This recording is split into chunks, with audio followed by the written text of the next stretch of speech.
Assalamualaikum warahmatullahi wabarakatuh. Alhamdulillah, alhamdulillahi rabbil alamin. Assalatu wassalamu ala asrafil anbiya'i wal mursalin, Sayyidina wa maulana Muhammadin.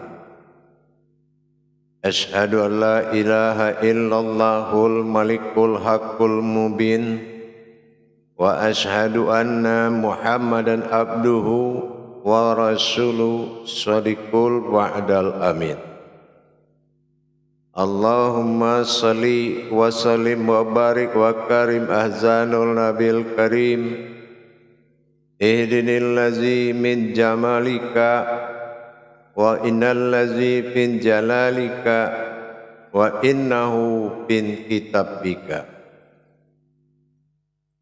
wa tahirin mujahidina amma ba'du. Ibadullah, bersyukur kita kepada Allah dengan mengucapkan alhamdulillahi rabbil alamin atas segala limpahan karunia, rahmah dan hidayahnya, serta dengan izinnya juga kita dapat menjalankan amanahnya, beramal dan beribadah dunia akhirat, zahir dan batin. Bersalam kita tidak akan pernah kita lupakan. Marilah sama-sama kita panjatkan kepada junjungan kita Nabi Allah, Nabiul Akhirul Zaman, Rasulullah Muhammad sallallahu alaihi wasallam. Atasnya kalimahnya kita kalamkan dengan membacakan Allahumma salli ala Sayyidina Muhammad wa ala alihi Sayyidina Muhammad. Alhamdulillah, bertemu lagi dengan saya Guru Mursyid Syekh Nur Muhammad Buya Irwan Maulana Al-Khalidi, Sumatera Barat. Dalam rangka meningkatkan iman dan takwa kita, marilah sama-sama kita berbagi wawasan, berbagi ilmu pengetahuan, semoga bermanfaat buat kita bersama. Adapun dalam waktu dan kesempatan yang dimuliakan ini, saya akan berbagi wawasan tentang pemahaman rasa. Apa yang dikatakan pemahaman rasa? Hal ini sering menjadi salah satu prasangka dan menduga kalau yang dikatakan rasa itu adalah sesuatu wujud yang berbeda dengan apa yang dirasakan. Rasa yang dimaksud oleh Allah ini adalah sebuah kuncian, sebuah rahasia pemahaman yang mana rasa itu tidak datang karena sesuatu, tapi datang karena satu rasa. Apa rasa itu wujudnya? Allah katakan dalam qudsinya, man lam yazud fa'alam yarib. Orang yang merasakan niscaya akan mengetahui. Kalau kita mengetahui rasa itu adalah sebuah aras, aras itu melahirkan rasa tidak sama dengan apa yang dirasakan oleh apa yang dikatakan wujud, yaitu jasad. Rasa yang dikatakan usir tadi adalah rasa yang datang dari satu kodrat, yaitu rahasia. Kodrat rahasia yang dimaksud dari rahasialah datangnya sebuah rasa, yang mana rasa itu tidak mengalami proses kenafsuan, proses yang bisa diterjemahkan oleh akal. Yang dikatakan proses terjemahan akal itu seperti ada yang merinding, ada yang merinding dan segala macam yang bersifat an-nazir, itu baharu. Kalau baharu memang dia menerima segala kenyataan Allah pada jasad. Rasa yang dikatakan menerima baharu ini adalah rasa yang dialami jasad. Tapi sir. Ada lagi yang dikatakan rasa itu adalah sebuah rahasia. Mana usirnya? Usir itu sulit diterjemahkan. Sulit diterjemahkan, hanya bisa kita menikmatinya dari perasaan. Perasaan sedih, perasaan terharu, perasaan betul-betul menikmati yang tidak bisa diungkapkan. Ini yang dikatakan usir. Usir adalah suatu rasa dari rahasia yang bisa diterjemahkan oleh hati nurani kita. Ini yang datang dari rahasia. Tapi kalau sir itu pertanda. Pertanda ini ada yang berupa gerakan aras di jasad, getaran, merasa melayang, dan banyak yang dikatakan sirnya. Tetapi usirnya adalah rasa yang datang dari sir atau rahasianya Allah, yaitu yang sulit diterjemahkan tetapi memaknai suatu perasaan, rasa yang menuju sebuah perasaan. Ini yang dikatakan usir. Tapi kalau sir adalah rasa yang diterjemahkan oleh baharu alam atau jasad. Rasa berdiri, bulu roma dan segala macam, melayang, rasa terbang. Nah, ini juga baharu sifatnya sir. Jadi sir usir ini adalah sifatnya rasa dan rahasia. Ada rasa yang datang pada rahasia, ada rasa yang datang pada rasa. Nah, yang tidak boleh adalah mencari-cari rasa.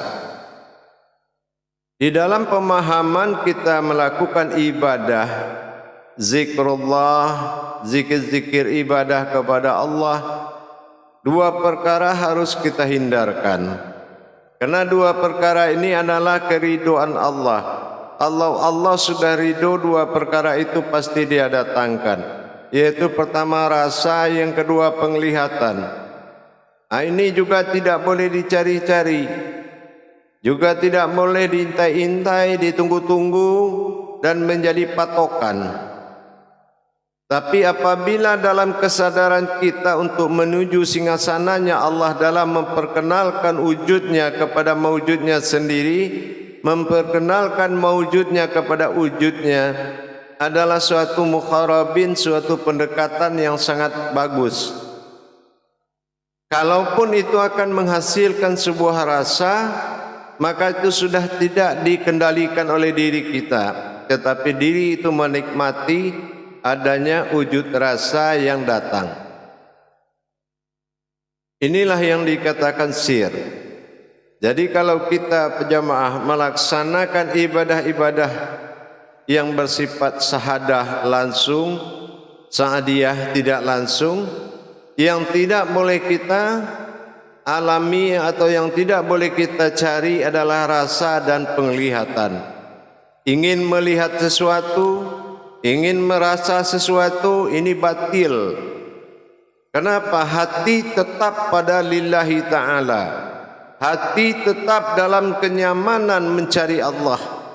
Tidak boleh dikendalikan oleh sesuatu tanpa dibantu oleh sesuatu. Jamaah yang dirahmati Allah rahimakumullah. Jadi kalau kita mengamalkan sebelum datang hubungan batin kita dengan Allah disebutkan rasa, maka kita diteruskan mengamalkannya. Karena ini adalah ketulusan Allah untuk memberikan jawaban terhadap apa yang kita amalkan. Hanya Allah yang mampu menjawabnya. Dengan cara apa? Dengan cara memberikan Satu berupa isyarat dalam kode etiknya, yaitu rasa sir pada si baharu jasad. Yang kedua adalah usirnya, yaitu rasa pada hati, kecintaan, kesedihan, kerinduan, itu dikatakan usir.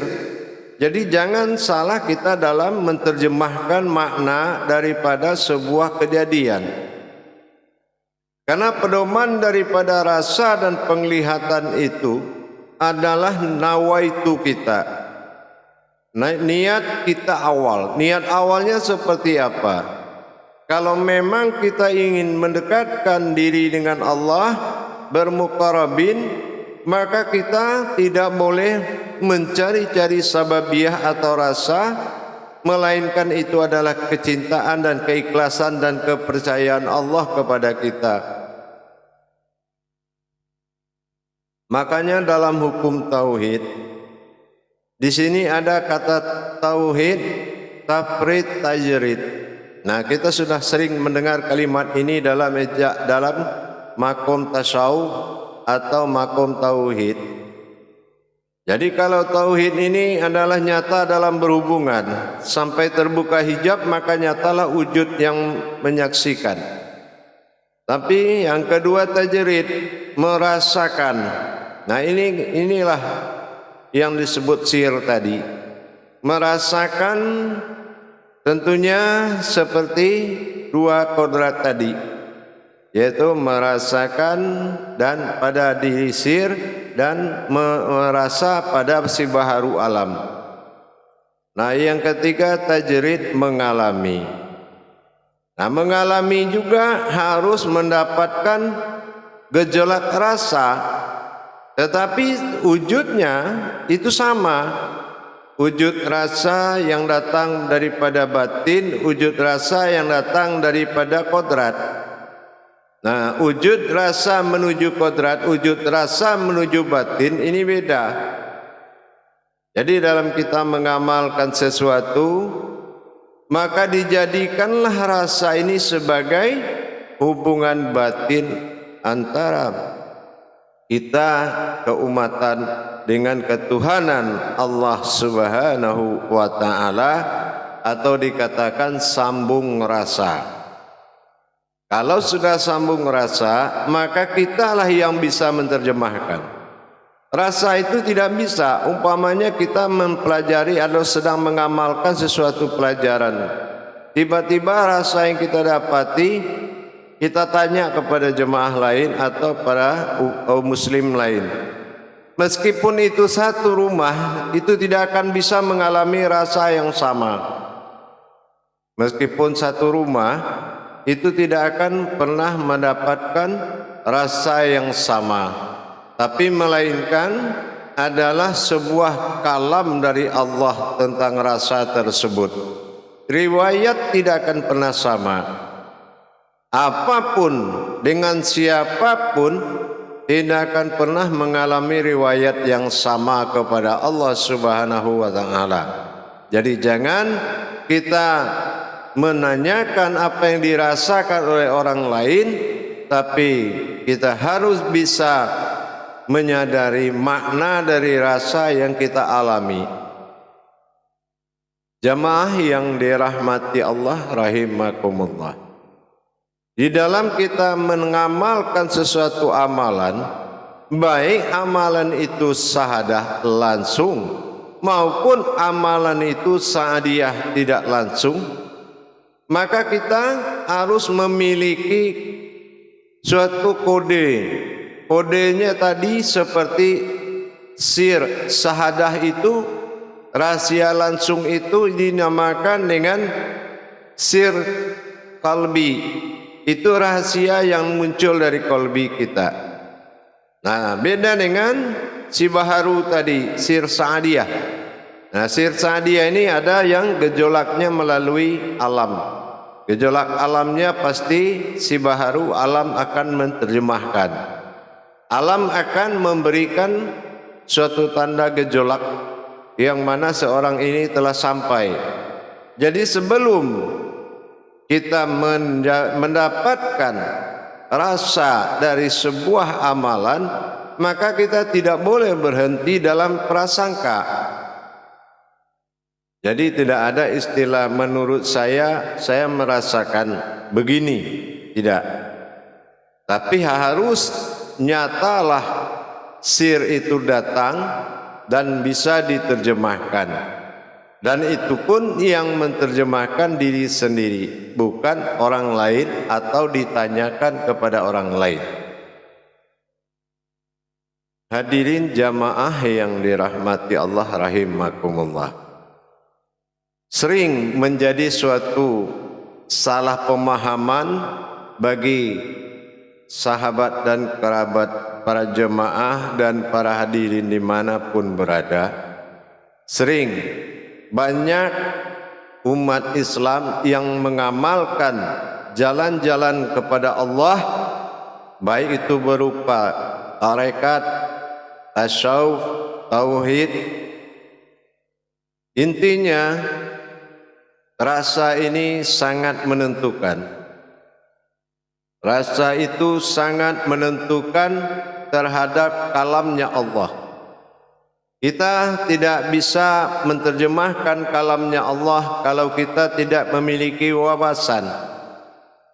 Kalau seseorang tidak memiliki wawasan hakikat kepada Allah, sesungguhnya dia akan kesulitan, mendapatkan kesulitan besar dalam menerjemahkan makna-makna yang didatangkan oleh Allah Subhanahu wa ta'ala.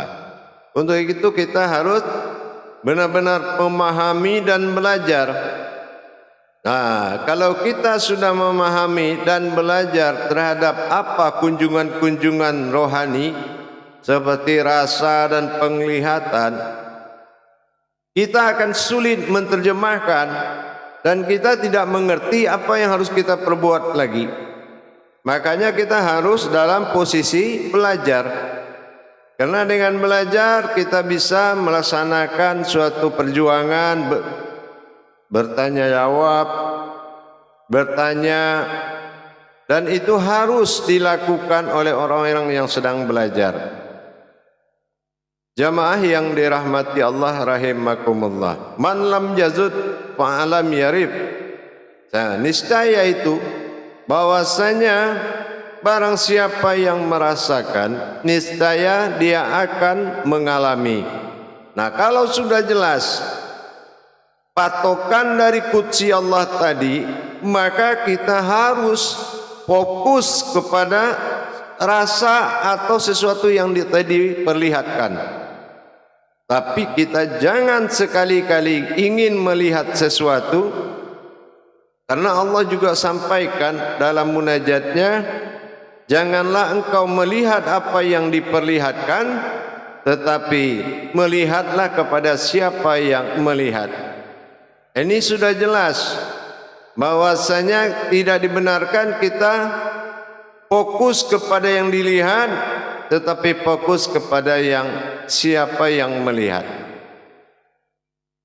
Untuk itu para hadirin dan jamaah dimanapun berada, mengamalkan ilmu-ilmu tauhid terutama adalah ilmu yang sangat tinggi, yaitu ilmu yang berada pada posisi atas dalam rukun Islam, yaitu syahadat, sebagaimana layaknya pemahaman yang telah disampaikan. Sesungguhnya apapun yang kita amalkan dalam Islam, semuanya mendirikan hakikat Allah bernama syahadat. Syahadat artinya menyatu, syahadah langsung, ahad menjadi satu. Nah, sebelum ini diri yang berhadapan dengan Allah, maka belum dikatakan dia menuju rasa.